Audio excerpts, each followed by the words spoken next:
decir que eh, no dependa de la posición esa variable. Entonces, a eso yo le llamo que las propiedades son isotrópicas. Pero bueno, no estoy seguro, la profesora María Eugenia me hizo notar que no necesariamente eso sea correcto. Yo no he encontrado ninguna referencia que no lo diga, que lo diga que no es así. O sea, la palabra isotrópico, según entiendo, significa que las propiedades son independientes de la posición. Entonces, para mí, cuando nosotros medimos experimentalmente, lo que buscamos es que las propiedades se encuentren en un régimen estacionario, uno, y dos, que las propiedades sean isotrópicas, que las propiedades no dependan de la posición. A ver, Entonces, creo, cuando... José Luis, que lo que yo te quería aclarar es que son homogéneas e isotrópicas. Lo homogéneo implica independiente de la posición y lo isotrópico define independiente de la orientación, Ah, ok, cosa ok. que a veces es muy difícil de hacer en un sólido. En un gas o en un fluido, pues sí son isotrópicas e homogéneas, porque no importa para dónde tú estés viendo, parado en un punto del fluido, ves las mismas propiedades, pero en un sólido puede ser diferente. Ah, ok, ok. Entonces, a eso se refiere la gente cuando habla de isotrópico y de homogéneo. Ok, o sea, no son sinónimos. En un caso es, No es posición y en otro orientación. ok, orientación. Milton, estás Perdón. perdón. Líquido también, un cristal líquido no es isotrópico. Exacto. Ajá. Ok. Entonces, bueno, entonces, pero la idea es que cuando nosotros medimos una propiedad en el laboratorio, buscamos que se encuentre en el régimen estacionario y que las propiedades sean homogéneas, por lo menos, ¿no? Que no dependan de la posición. Entonces, en esas condiciones, decimos que alcanzamos una condición de equilibrio. Ahora, en esta condición de equilibrio, cuando ya alcanzamos una independencia con el tiempo, una independencia con la posición, entonces podemos decir que hay una propiedad que se iguala. Esa propiedad que se iguala va a estar definida por una ecuación de estado que define las variables del estado, de cada uno de los estados, del subsistema A y del subsistema B. Cuando alcanzamos esta condición final, esa ecuación, el valor de esa ecuación de estado se iguala. Entonces, en ese momento es cuando decimos que hemos alcanzado el equilibrio, pero ese valor de la variable que se iguala es justamente la temperatura empírica. Entonces, o sea, no es importante resaltar que en termodinámica clásica 1212 no se habla, es una termodinámica macroscópica, no es una termodinámica microscópica o estadística. Entonces hay que definir a la temperatura en el contexto de la termodinámica clásica. Y en el contexto de la termodinámica clásica no tiene que ver con variables microscópicas como la velocidad de las partículas, ¿no? O la energía cinética. Tiene que ver con que es una función de estado que se iguala en esa condición de equilibrio. ¿Y qué significa esa condición de equilibrio? Cuando hay independencia con el tiempo y hay una independencia con la posición de esa propiedad y esa ecuación de estado, en esa condición de equilibrio se iguala. Y ese valor, de ese valor que se iguala, es justamente la temperatura empírica. Entonces, me parece que en el laboratorio de termodinámica sería importante resaltar justamente que la temperatura es hoy nos indica, nos da una idea de la condición de equilibrio y en particular del equilibrio térmico. Y ese equilibrio térmico porque pasamos de una pared adiabática a una pared diatérmica. Ahora, Yo tengo una pregunta, José Luis. ¿No es en tu lámina anterior, cuando hablas del termómetro fuera del recipiente, es una abstracción muy complicada decir que ahí la pared es adiabática? Eh, Porque finalmente, pues no tienes al sistema completo. O sea, la idea es que estos dos no están en contacto por medio de una pared adiabática y que lo que tú haces es cambiar la restricción. Entonces ahí no están en contacto por medio de una pared adiabática. Y entonces la abstracción a partir del hecho de que el termómetro esté fuera, pues como que no implica que estés moviendo, ¿no? La pared. O sea, tú estás haciendo, como dice Fernando, ¿no? Pues no hay contacto térmico. Entonces, no sé, a mí me parece una abstracción muy complicada, ¿no? Porque dices, bueno, pues es que es otro sistema, no es el mismo sistema, ¿me explico? Yo sé qué No, opinan los demás, pero pues es que aquí tienes, o sea, en el estado uno tienes dos sistemas diferentes, tu vaso y además, pues el termómetro, ¿no? Y no están en contacto por medio de una pared adiabática. El chiste es que tú quitas esa pared y pones una diatérmica. Entonces a mí me ujú. parece una abstracción pues complicada, no sé qué opinen los demás. Bueno, Si yo, alguien puede decir a favor de José Luis o como yo estoy diciendo, pues.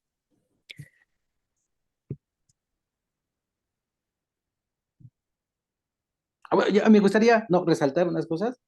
O sea, yo creo que, o sea, lo que estudiamos en termodinámica son procesos termodinámicos, ¿no? Todo lo que estudiamos lo tratamos de analizar a través de procesos. A veces los hacemos tan de forma implícita que se nos olvida que lo que estamos haciendo son procesos. Es decir, o sea, un proceso es pasar de una pared restrictiva a una pared no restrictiva. Y todos los cálculos, todas las ecuaciones, todo lo que tradujo Gibbs en sus trabajos colectivos son resultados de abstracciones de procesos termodinámicos. Entonces, incluso medir la temperatura es un proceso termodinámico. Entonces, cuando decimos que, o sea, cuando dice el profesor Fernando No, Morales, a ver, medir la que temperatura, estás en un estado. no, Ahí no pero hay no, proceso. a O mí me sea, tú parece que sí es un metes, proceso.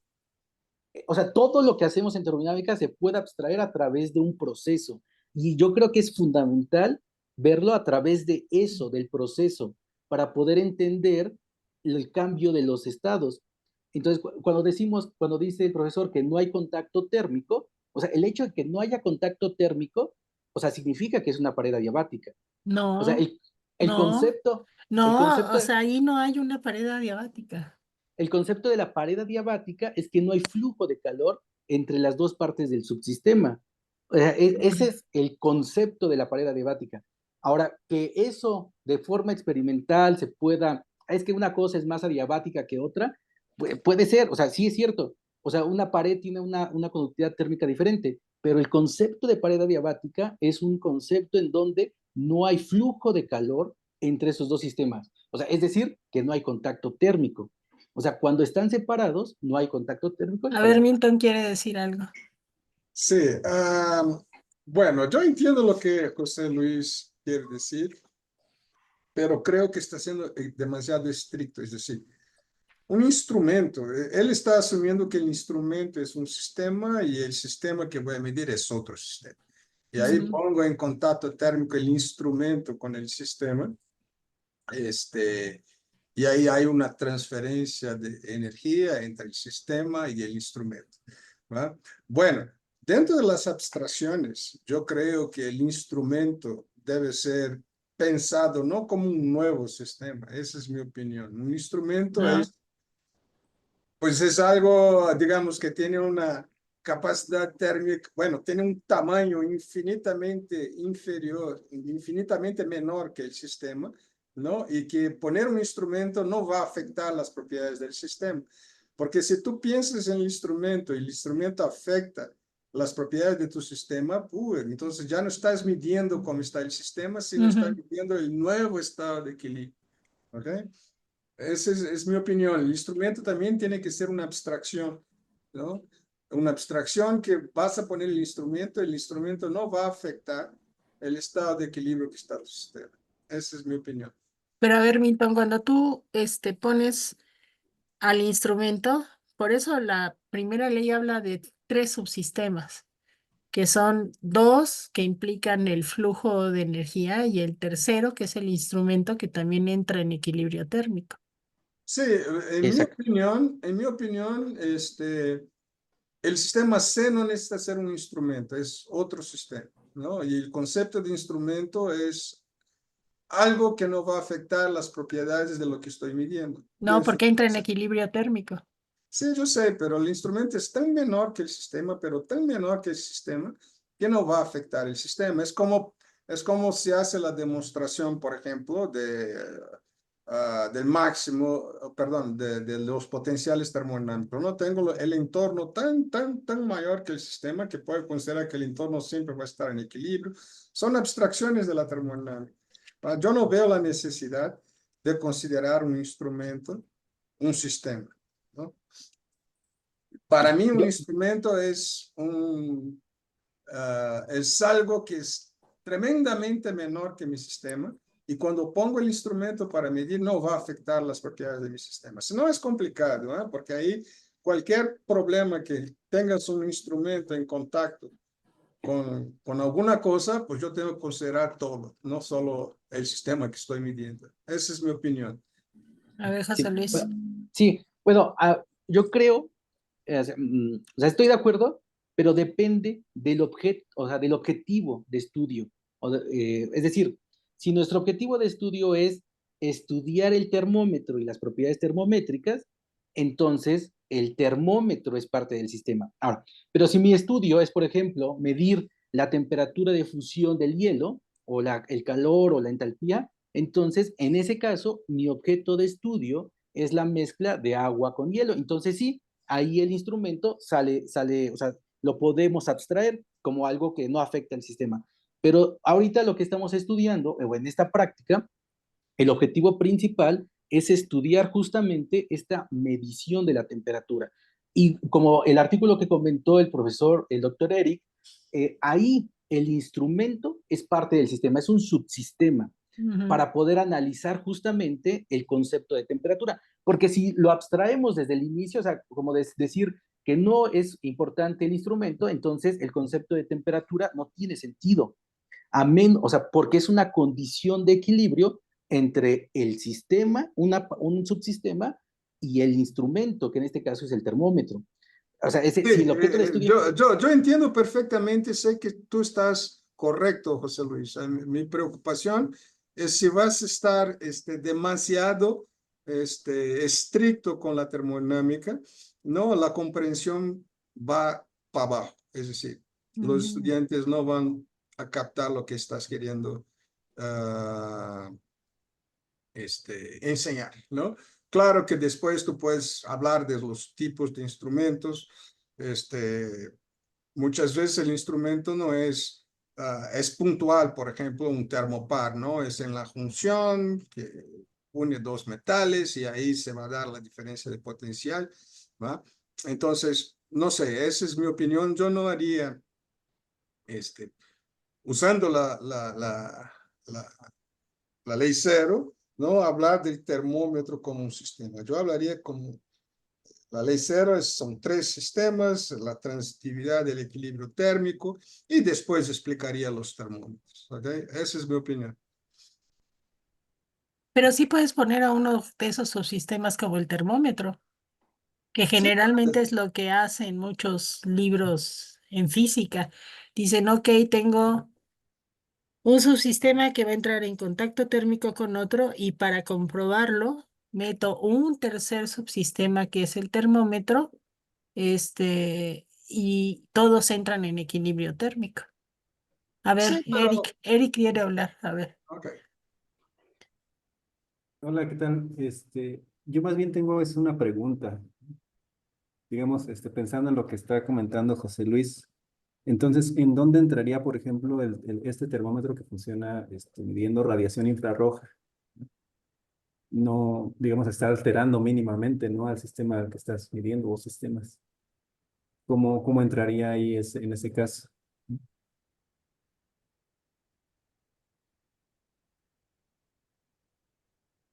La pregunta era para ti, José Luis. Sí, sí, estoy pensando, ese es... Ah, ok. No, no lo había reflexionado, o sea, mm, no lo sé. O sea, tengo que pensarlo, pero, o sea, lo que yo Bueno, sí. intento mostrar aquí es que para poder definir el concepto de temperatura, es necesario tomar al termómetro como una parte del sistema que alcanza una condición de equilibrio y por eso se pueden definir las propiedades termométricas. Ahora, o sea, entiendo que la radiación es una propiedad termométrica, eh, pero, o sea, físicamente el termómetro, o sea, el instrumento no está dentro, ¿no? O sea, no entra en contacto. Eh, entonces, no lo sé, en este momento no lo sé.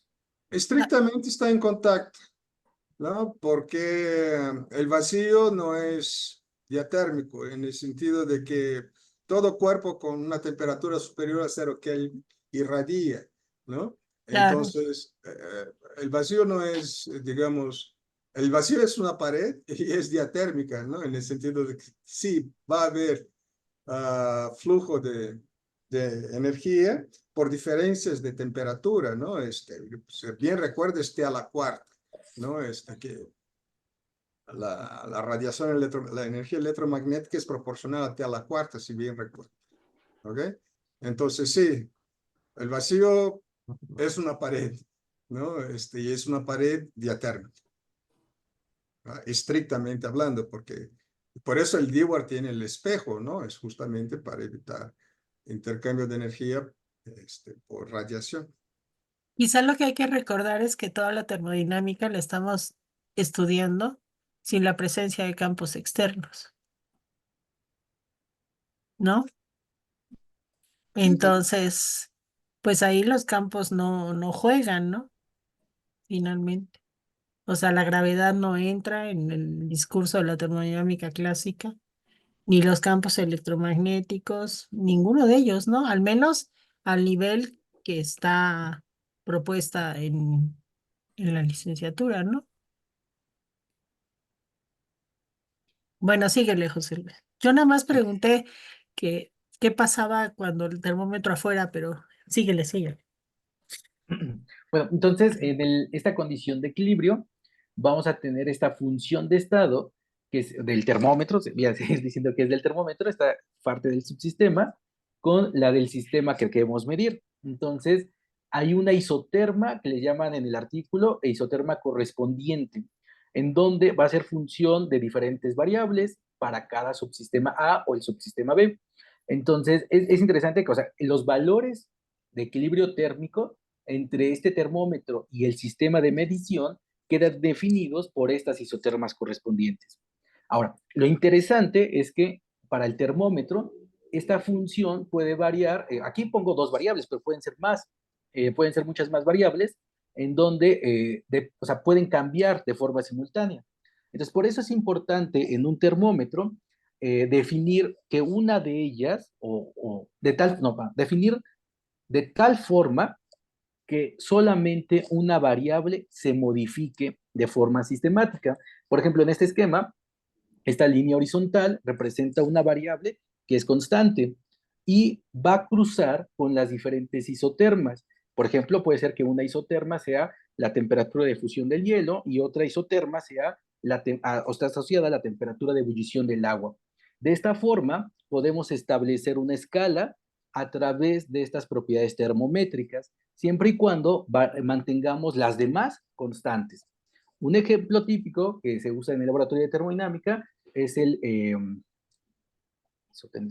el termoscopio de Galileo. Galilei, en donde lo que se hace es que se mantiene constante el volumen y por el efecto del cambio de temperatura se va a modificar, más bien, la propiedad termométrica va a ser la altura, pero en última instancia, la altura del líquido, perdón, pero en última instancia, realmente lo que se está modificando es la presión en el bulbo, manteniendo el volumen constante. Por eso, el bulbo debe ser un volumen mucho mayor que el capilar en donde va a ascender el líquido para evitar o para tratar que el volumen sea constante. De tal forma que en este instrumento, la altura es la propiedad termométrica. Entonces, mientras que las demás se mantienen constantes para poder establecer esta escala, esta relación de las diferentes isotermas a través de esta propiedad termométrica. Entonces, bueno, acá muestro unas imágenes del termoscopio de Galileo, que es el que usamos en el laboratorio, y la diferencia entre un termoscopio Y un termómetro es que el termómetro tiene asociada a una escala, mientras que el termoscopio solamente nos permite ver que hay un cambio en esa condición de equilibrio térmico. Por ejemplo, el primer termómetro, según entiendo, el reportado es el de Santorio Santorio de 1611, en donde toma el termoscopio de Galileo y relaciona la escala, las alturas, con la salud de las personas. Entonces, dependiendo de la altura, lo va asociando con el nivel de salud de las personas. Entonces, él lo usa como un termómetro para saber cuál es la salud de las personas. Entonces, ese es el primer termómetro que ha encontrado que se reportó. Y hay otros termómetros y termoscopios, por ejemplo, que también tenemos en el laboratorio de termodinámica, en donde la propiedad termométrica es la densidad, que es la asociada a la placa, la ampolla y el líquido que está aquí. Entonces, dependiendo de esa densidad, una de las ampollas baja y eso nos permite ver la temperatura, o sea, ver cómo cambia esta condición de equilibrio, pero como estas plaquitas tienen ciertas escalas, también es una especie de termómetro. Y bueno, yo sigo afirmando, me parece que sigue siendo, bueno, para mí, estoy todavía convencido de que el termómetro es parte del sistema. Y si nuestro objetivo es estudiar a la temperatura, o sea, estudiar el proceso de medir temperatura, entonces es una parte fundamental. Ahora, pero si nuestro proceso, nuestro objetivo de investigación es estudiar otra cosa, como la temperatura de sublimación, de fusión, pues el termómetro pasa a segundo plano. Pero ahí está, ¿no? Entonces, porque nuestro objeto de estudio ahora es esa transición de fases. O sea, en un caso decimos, sí lo tomamos en cuenta, y en otro caso no, a pesar de que siempre esté físicamente presente. Bueno, y nada más para ir concluyendo, en cuanto a cómo aplicamos esto en el laboratorio, tenemos la práctica número 3, en donde hay una escala que le llama, donde se construye una escala de estudiante, en donde en uno de los termómetros se pone una cinta y se tapa la escala para que el estudiante pueda asociar alguna temperatura, por ejemplo, la temperatura de fusión, temperatura de ebullición, y establecer una relación entre la escala definida por el estudiante con un valor arbitrario a diferentes valores o cantidades de agua cercana a la temperatura de ebullición. Y lo que se hace realmente es que se está estudiando la misma propiedad termométrica en ambos termómetros, que es la dilatación del mercurio. Otra propuesta que se basa en las prácticas propuestas por la profesora María Eugenia es usar como como propiedad termométrica la fuerza electromotriz, el efecto Seebeck, en donde el contacto entre dos metales diferentes, por ejemplo, constantano o cobre, puede generar una diferencia de potencial eléctrico. Entonces, esa diferencia de potencial eléctrico se puede asociar a una escala de temperatura. Entonces, no necesariamente es lineal, pero esta diferencia de potencial eléctrico es la propiedad termométrica en este caso. En el caso, por ejemplo, cruza por cero. En el cero es justamente cuando alcanzamos en el sistema la temperatura de referencia. Y esta es una propuesta experimental que se sigue modificando para poder hacer esta medición. Estamos usando por el momento estos vasos Dewar y ahorita nuestro problema principal es la agitación de estos vasos. Ya con estas parrillas ya permiten mover la mosca o la barra magnética, pero como el fondo del vaso Dewar es cónico, la mosca salta y ya no permite el flujo agitado adecuado.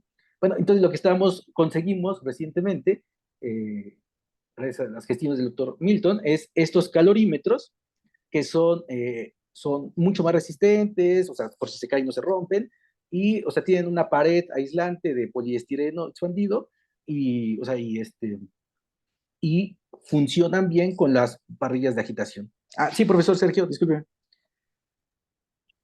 Perdón por interrumpir, pero es que una mosca en un diguar, tarde o temprano lo va a tronar. Son muy delicados, no te alcanzan, no te aguantan movimientos constantes. Y son Okay. suficientemente caros como para no hacerlo. Sí, también, sí, también pensé en eso porque sí Digo, están se muy caros. rompen con tocarlos fuerte. Entonces, una mosca saltando ahí es Ujú. mucho riesgo Pero, para... pero los otros que están comprando sí son resistentes, ¿no? Los José otros no Luis? tengo problema, qué bueno que los están cambiando, era Sí, son nada. estos. Bueno, Porque son de lo diferente color, pero son estos. Y son de... tristemente sí me ha pasado más de una vez. La pared del Dewar es bien delgada. Sí, Entonces, cuando se rompe, te das cuenta que es un vidrio que no llega a un vaso. sí, sí, es muy delicado, sí. Sí, Entonces, bueno, pues, más, sí era hicimos mi... aquí algunas pruebas de concepto y el problema fue que no quitó bien. Pero bueno, ya conseguimos más vasos Dewar y bueno, y ya estamos consiguiendo más multímetros. Tenemos hasta el momento 14 multímetros en total que pueden hacer esta función. Necesitamos 20, nos hacen falta 6. La desventaja es que los multímetros que conseguimos, que la profesora Lynn me hizo favor de pasarme, estaban muy económicos, estaban en 2,000 pesos. Y este multímetro está en 27,000. Pero, Y pero no necesitas algo tan sofisticado, ¿no? Uno lo que pasa es que normal. yo probé por ejemplo, con multímetros más económicos y lo que necesitamos, o sea, no sé, quizás es los termopares, pero necesitamos en milivolts 2 decimales. Entonces, No, no. A ver qué termopares estás usando. Si estoy tú usas usando termopares tipo son J, te tipo da K. una línea. Los J son muy baratos y te dan unas líneas bien bonitas, experimentalmente. Entonces, quizás vamos a cambiar eso, pero los que estamos usando hasta el momento, que son tipo J, necesitan 2 decimales en milivolts. Y los económicos que habíamos conseguido sí tenían estos 12 decimales. Este tiene muchos más decimales, tiene 4 decimales, por eso cuesta 27, 37,000. ¿Hasta qué temperatura estás llegando? Estamos llegando, bueno, en este experimento que es de unos estudiantes, llegamos a 40, de Pues que 0 a pueden 40. llegar más o menos a 60 y no, incluso no bajar la temperatura. Puedes hacerlo para temperaturas mayores que la ambiental. Y si de veras conservas la temperatura de los terminales, te dan unas rectas bien bonitas con un multímetro común Ok. y corriente. Y eso me genera una duda. ¿Cómo logramos que la temperatura de las terminales sí sea constante? O sea, tendría que desconectar de aquí y poner aquí otro cable y luego Exacto.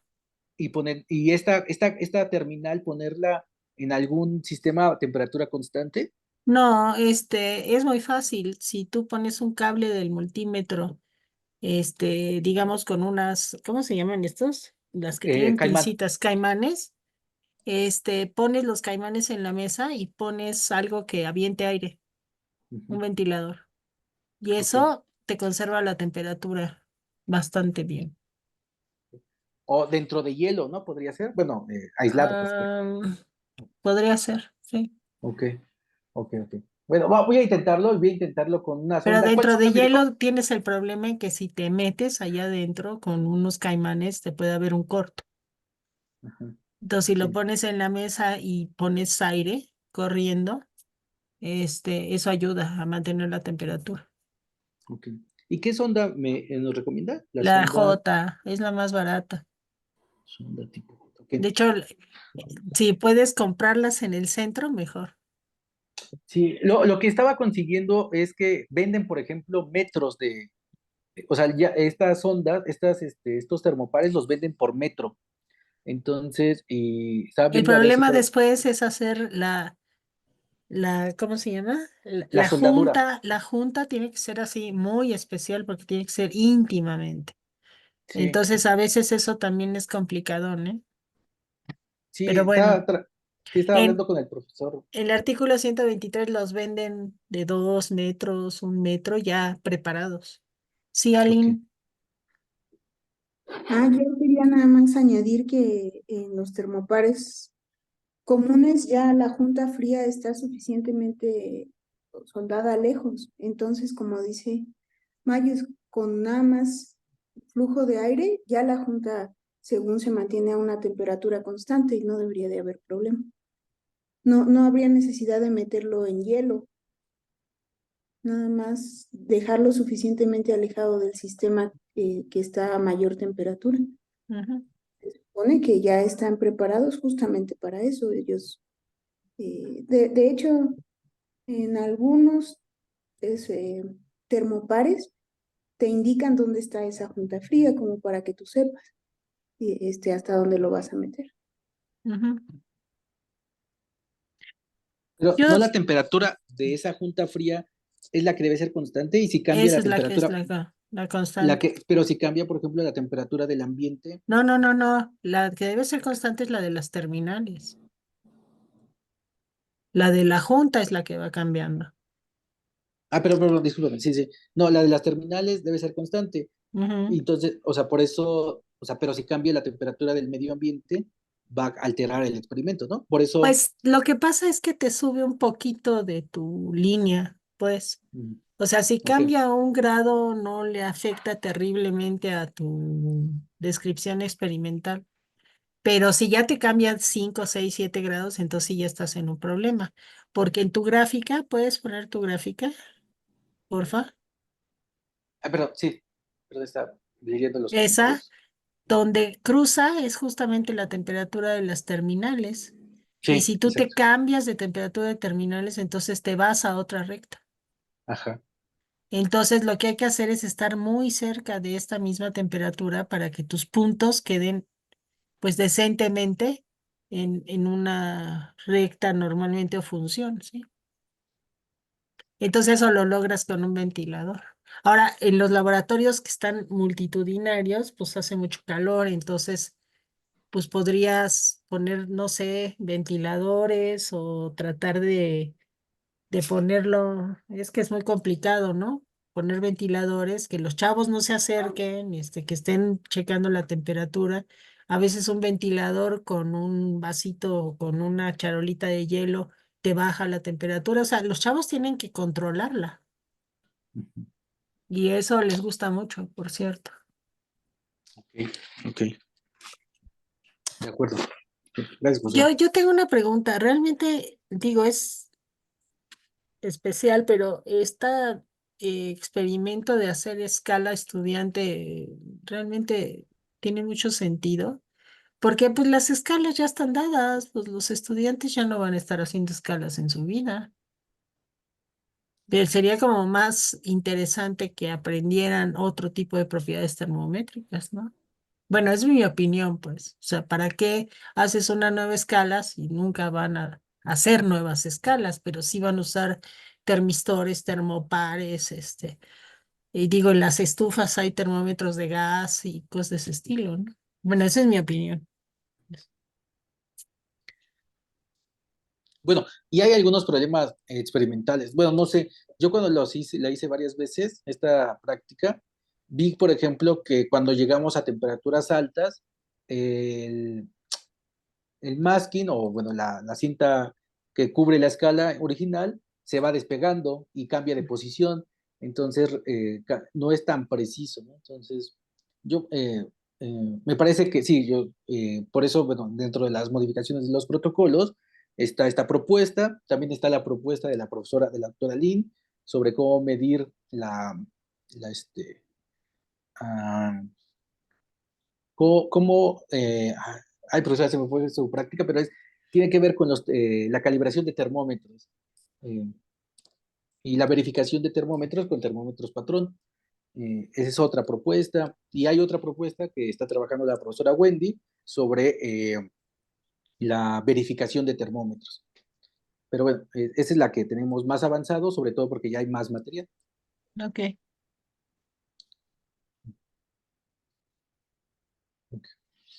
Bueno, eso sería todo por mi parte, y bueno, les agradezco mucho su tiempo.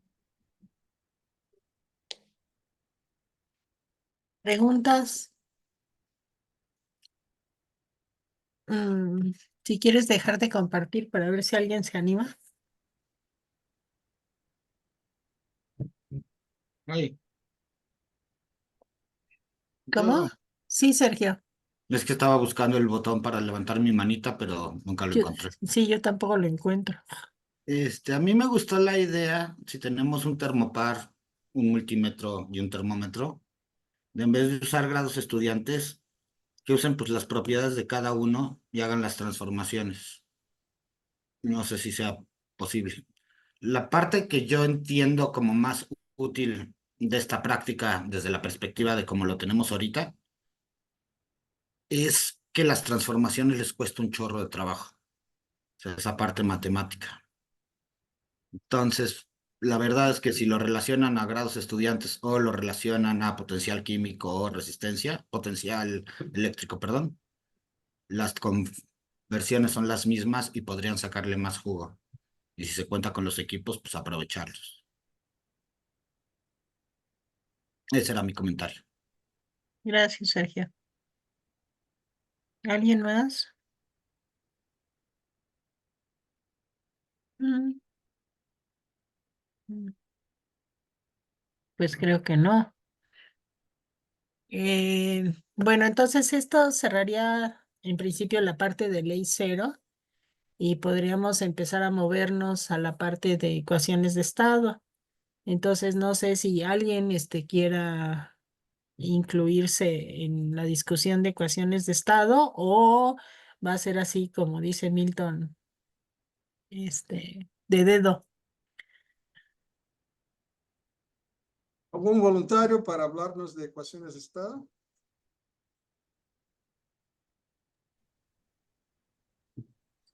Omar, no eres voluntario, Omar. Dice que no tiene micrófono. Ok. Pero no Sí, puedes. le decimos a Omar, le decimos a Omar. Omar, pon ahí en el chat si estás de acuerdo, por favor.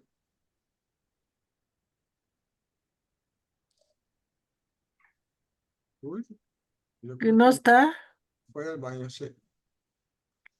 Bueno, entonces yo le digo a Omar, ni modo. Ok, Bueno, muy sale, bien. vale. Ahí va, espérenlo, espérenlo. Está corriendo a abrir su micrófono. A ver. Ok.